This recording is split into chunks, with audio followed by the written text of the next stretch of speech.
Good morning, everyone. Today we are going to solve some questions. So let's start. Come to the question number first. Question number first is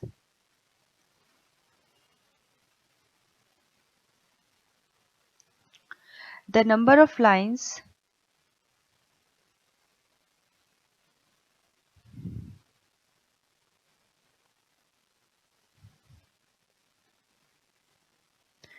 that can pass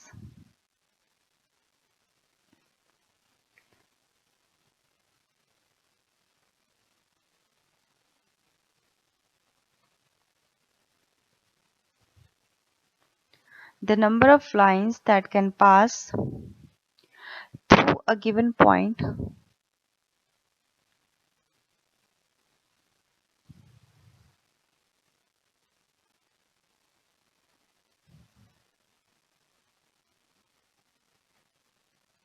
is option A 1, option B 2, option C infinite,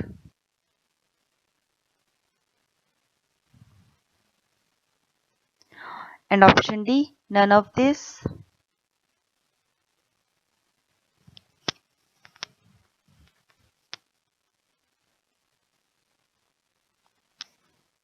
question में पूछा गया है the number of lines that can pass through a given point is अगर कोई एक point है तो वहां से कितनी नंबर ऑफ लाइंस कितनी लाइंस वहां एक पॉइंट से पास होंगी। सपोज करिए यहाँ पर एक पॉइंट है,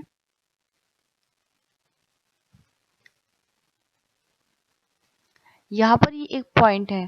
क्वेश्चन में अब पूछा गया है कि इस लाइन से कितनी इस पॉइंट से कितनी लाइंस पास होंगी। तो यहाँ से अगर आप देखिए, अगर यहाँ पर एक लाइन है, एक पॉइंट है, तो इस एक पॉइंट से आप infinite number of lines pass कर सकते हैं। तो यहाँ एक पॉइंट से जो लाइंस यहाँ पर पास होंगी वो इनफिनाइट होगी। तो यहाँ पर ऑप्शन सी करेक्ट हो जाएगा। Option C infinite. Option C is correct. Infinite number of lines that can pass through a given point. Come to the question number 2. Question number second is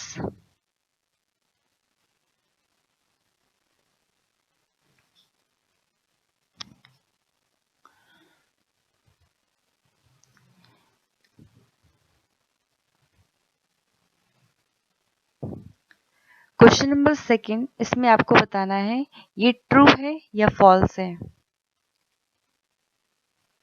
यहाँ पर ये statement जो लिखी हुई है ये ट्रू है या फिर फॉल्स है।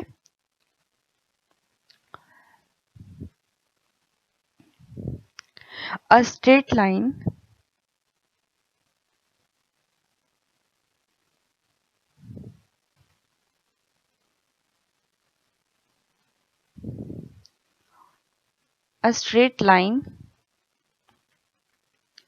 may be drawn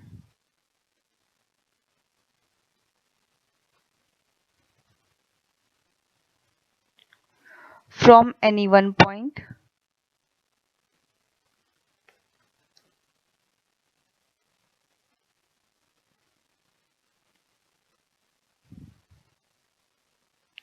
to any other point.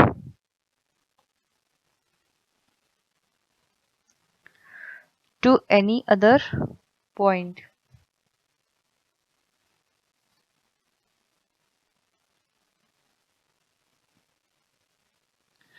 ये स्टेटमेंट ट्रू है या false.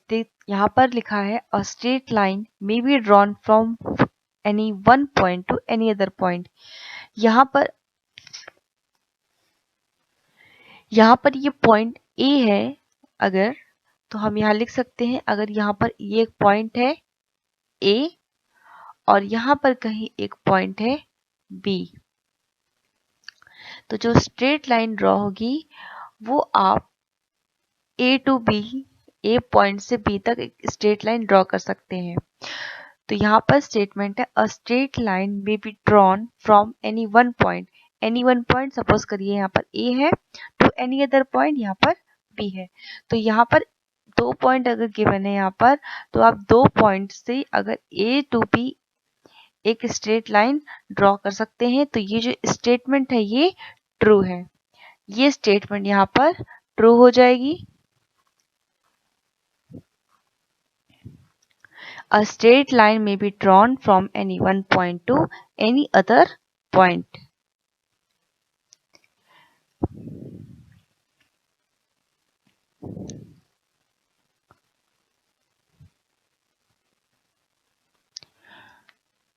Second, if equals are added,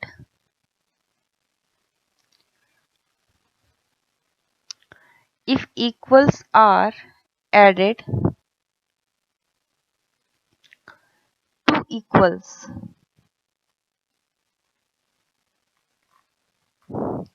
then wholes are changed.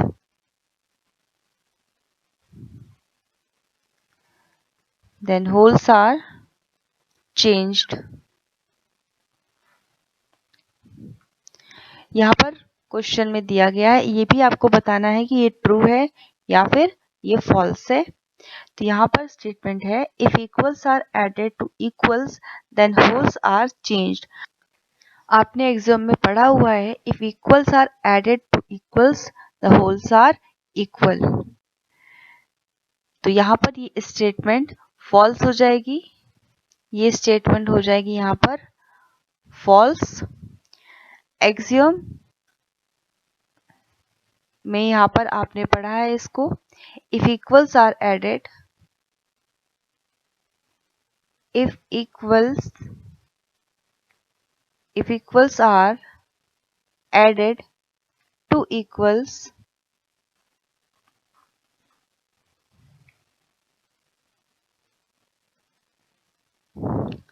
the wholes are equal.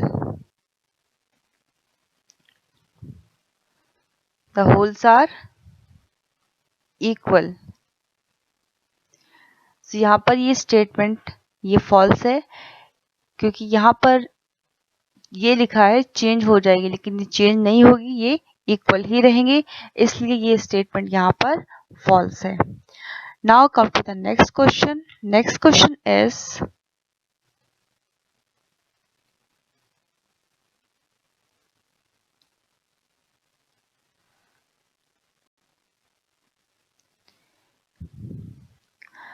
the ends of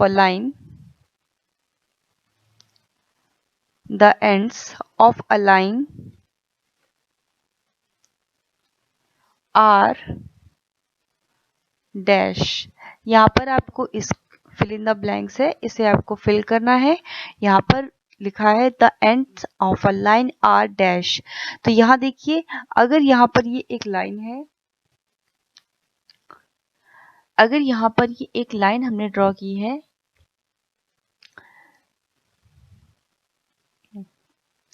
तो क्वेश्चन में कहा गया है कि अगर यहाँ पर ये एक लाइन है तो जो इसके एंड्स होंगे, इसके एंड्स मींस यहाँ पर ये इसका एंड है और ये इसका एंड है इस लाइन का, तो इसे हम क्या बोलेंगे?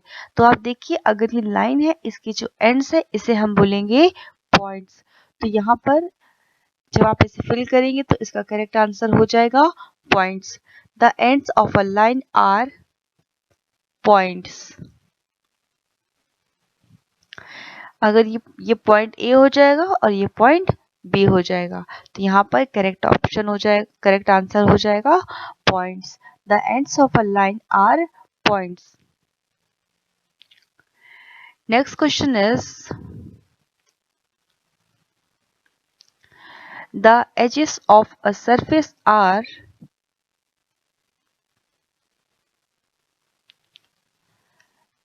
the edges of a surface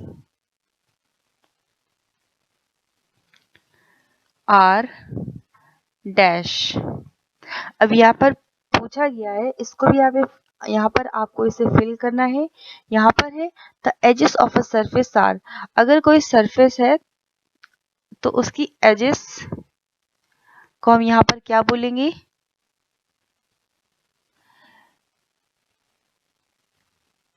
यहाँ पर अगर आप इसको देखिए, अगर यहाँ पर ये एजेस, ये जो सरफेस है, इस सरफेस को हम यहाँ ले रहे हैं।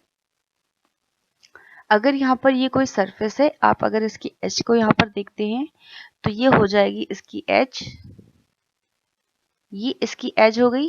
और जो इसकी एज होगी सरफेस की, इसको हम क्या बोलेंगे?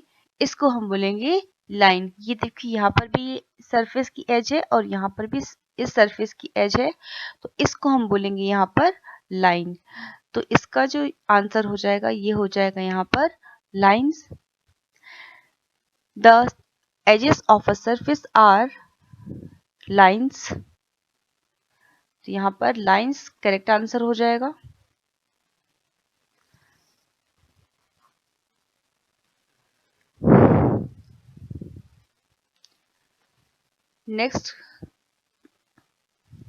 Next question is,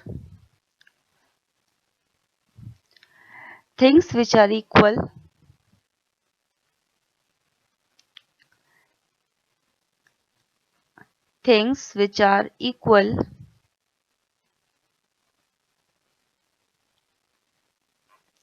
to the same thing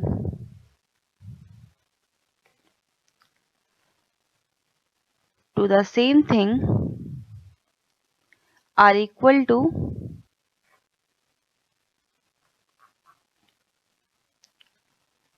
dash. तो यहाँ पर ये इसका आंसर क्या हो जाएगा? यहाँ पर इसका आंसर हो जाएगा things which are equal to the same thing are equal to one another. इसे भी आपने एक्सियम में पढ़ा है, यूक्लिड एक्सियम में इसमें कहा गया था things which are equal to the same thing are equal to one another. अगर यहाँ पर इसमें एग्जाम्पल भी लिया था कि अगर यहाँ पर A is equal to C है और B is equal to C है, तो यहाँ पर A is equal to B हो जाएगा। ये आपने इसको पढ़ा था एक्सियम में। तो यहाँ पर इसका जो करेक्ट आंसर है वो हो जाएगा one another. Things which are equal to the same thing are equal to one another.